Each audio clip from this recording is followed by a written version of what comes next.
dans la radio, c'est un peu comme une pochette surprise. On sait jamais sur quoi on va tomber. Oh, wow, j'étais loin de m'attendre à ce truc-là. Bruno dans la radio. Jusqu'à 9h sur Fun Radio. Moi, vous savez que j'ai une passion pour les gens qui font des voix de dessins animés. J'ai eu la chance de faire 2-3 dessins animés en comédien, voix, tu vois ce que je veux dire, du doublage, dans l'âge de glace notamment. Ouais. Et c'est un exercice qui est compliqué, mais qui est génial. Les voix de dessins animés, c'est un truc super. Et j'ai appris qu'il y avait une école de la voix. Et le patron de l'école de la voix, on l'a au téléphone avec nous, il s'appelle Laurent. Bonjour Laurent.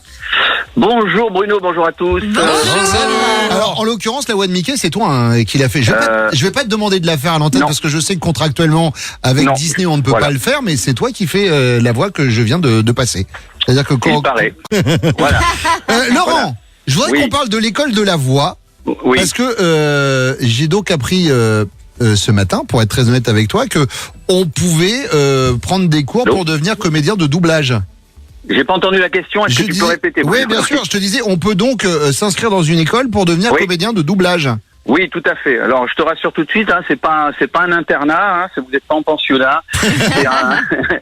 Vous pourrez pas faire les cons dans les couloirs, je vous le dis. Et pour entrer à l'école de la voix que nous avons créé il y a 8 ans avec Pierre-Louis Rostagna et Benoît Rio, eh bien, il faut passer un petit casting. Il faut être comédien ou chanteur ou déjà dans une discipline artistique. On vous fait passer des essais et on voit si vous êtes capable de suivre la formation. On l'a coupé. C'est censure de Disney.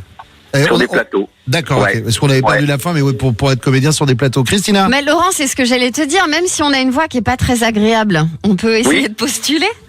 Bien sûr, moi je dis il n'y a pas de voix qui ne passe pas. En fait, la voix c'est un travail comme un instrument de musique. On essaie de l'accorder et on l'accorde à la production qu'on va interpréter, dans le personnage qu'on va jouer.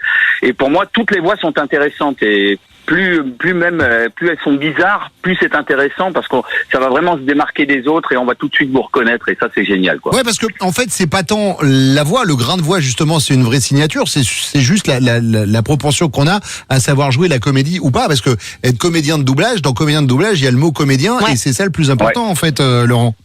Tout à fait. On n'apprend pas à jouer la comédie, vous devez arriver en sachant déjà jouer la comédie. Le doublage, c'est juste une partie artistique en plus qu'on va développer.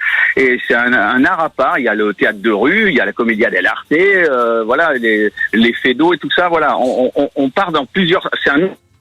On l'a reperdu sur la fin. On l'a reperdu. Il n'y a que la voix, mais il y a le corps aussi. Le corps qui est très engagé dans le doublage, quoi. Ouais, mais on voit les gens qui bougent, enfin, tu vois, quand ils sont comédiens. Et pour l'avoir fait, c'est ça. L'exercice compliqué, en fait, c'est de prêter sa voix à un personnage en lisant ce qu'on appelle une bande rythmo qui passe sous le dessin animé. Et il faut que les textes soient calés avec le labial de la personne qui parle. C'est ça, en fait, l'exercice qui est super dur. Faut savoir lire, du coup, j'imagine. Voilà. C'est ce qu'on met dans notre règlement. Il faut savoir lire correctement. Alors, ça c'est déjà la base, mais dans une autre formation, je fais des formations voix off aussi, j'apprends, je dis que je suis prof de lecture en fait, je suis coach en lecture, parce qu'il y a les gens ne savent plus lire, enfin surtout les jeunes qui arrivent dans les formations, ils ont beaucoup de mal à lire correctement un texte. Mais ça c'est de la faute à la maison de Mickey aussi. Je sais pas. Non, pourtant Mickey leur a... Oui, il leur apprend bien. Laurent, je suis désolé, la liaison coupe un peu. L'école de la voix, elle se trouve où? Elle se trouve à Lyon ou elle se trouve à Paris? Attends, il ferme la fenêtre. Laurent, je disais, l'école de la voix, elle se trouve où? Elle est à Lyon ou elle est à Paris? Alors, c'est à Chazé-d'Azergues, à côté de Lyon, dans une magnifique demeure bourgeoise, dans un petit village classé du Beaujolais, où vous pouvez vous restaurer juste après les cours. C'est absolument génial. Eh bien, écoute, j'adore ça. Merci beaucoup, Laurent, d'être passé ce matin. Voilà, ça s'appelle l'école de la voix. Moi, c'est un métier qui me sidère. Et c'est vrai que, j'ai fait genre les voix comme ça. Ah, regardez.